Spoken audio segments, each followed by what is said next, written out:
जय गुरुदेव। जय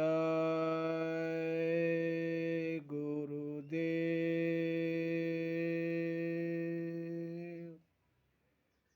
जय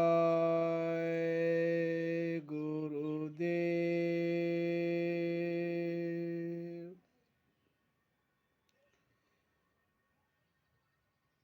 गुरु सदा जीवित रहते हैं।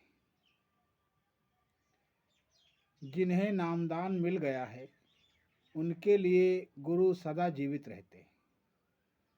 अगर वह अपने स्थूल चोले को छोड़ भी देते हैं तब भी वे प्रेमियों के संगियों के साथ अपने सूक्ष्म और कारण चोले के रूप में रहते हैं और उनकी संभाल करते हैं।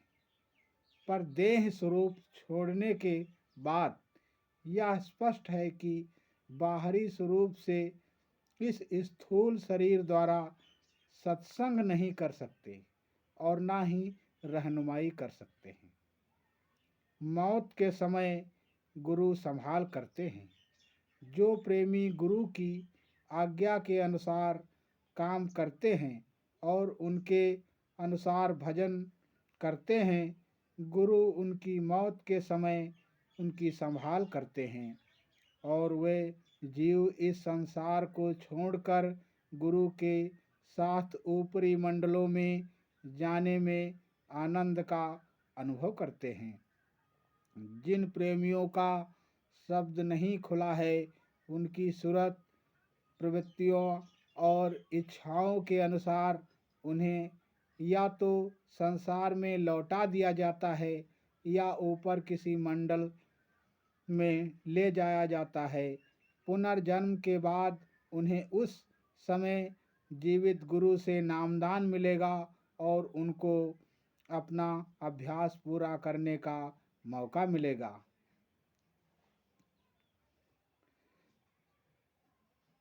4 दिसंबर 2000 को प्रातःकाल के सत्संग में लगभग 8:38 पर परम पूज्य स्वामी जी महाराज ने प्रेमियों को चेतावनी देते हुए जोर देकर कहा कि बाबा जी के जाने के बाद कोई भी आदमी हमारा सामान वहाँ जय गुरुदेव नाम योग साधना मंदिर मथुरा में नहीं रखेगा। हम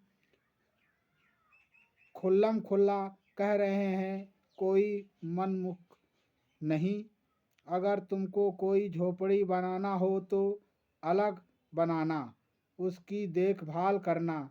मेरे जाने के बाद कोई मेरा चिन्ह वहाँ जय गुरुदेव मंदिर में नहीं रखना। मेरी ऐसी गलती मत करना। यह उनका हमारे गुरु जी महाराज का दूसरे का नहीं।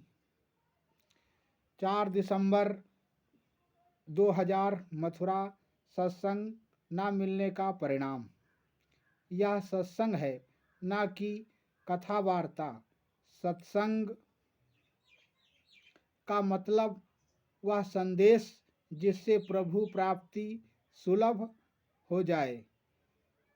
सत्संग से लोगों के विचार शुद्ध और पवित्र बनते हैं, अच्छे संस्कार पड़ते हैं। आज जो विकृतियाँ समाज में फैल गई हैं वह सच्चे महापुरुष का सत्संग न मिलने के कारण है। सत्संग मिलता रहता तो हमारे विचार पक्के, सेवा सत्कार परोपकार दया के बने रहते।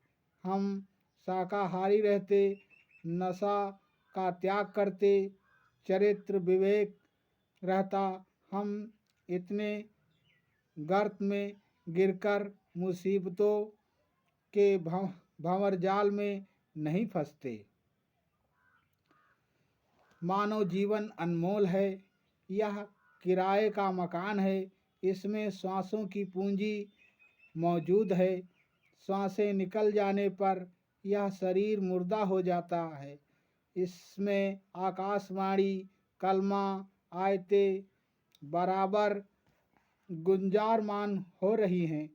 इन वाणियों को सुनने का भेद कोई संत बताएंगे। तीसरा नेत्र जब खुलेगा, तीसरा कान जो जीवात्मा में है वह जब खुलेगा तब समझ में आएगा। भगवान के भजन से ही दुनियावी तकलीफ़ें कम होंगी। देव स्थानों पर जाकर बराबर बाहर से बाजे बजाना और गीत गाना यह भजन नहीं है, यह असली भजन की नकल है। आपने नकल भी छोड़ दी तो असल कैसे मिलेगा।